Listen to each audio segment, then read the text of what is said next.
Ayan guys, share natin tong 2 stages natin na water filter.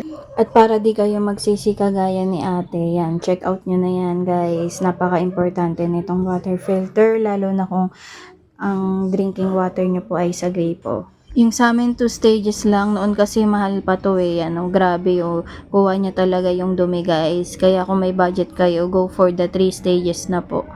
Ayan yung luma namin guys, na refillable po to guys, pwede nyo siyang palitan. For the sediment po, pag sobrang dumi na po siya, heavy use, 3 to 6 months lang.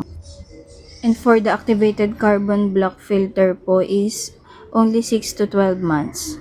So, depende po sa inyo yan no, kung gaano katagal nyo siya papalitan. Lansan muna natin itong ating handheld. Yan. Yan dati.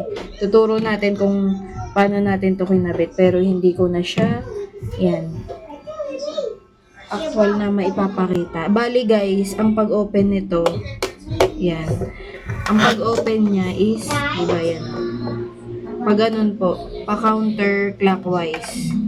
Papunta doon. Yan, palabas. Bali, ito yung gripo niya, di ba? Yung labasan ng tubig. So, pag ganun, palabas. Pero pag i-close nyo siya, papasok. Clockwise siya. Yan. So, pag open, counter clockwise. Pag close, clockwise. And, in case po na may tumutulo po dito sa baba, kasi ganun yung una namin experience. Ayan, may tumutulo dito.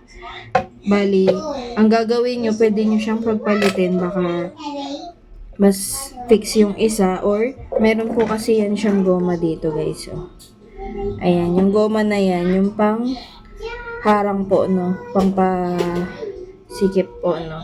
Makikita natin yan sa mga baunan or yung mga Coleman na merong silicone dito. Ayan, iaayusin nyo lang yung silicone na nakalagay dyan.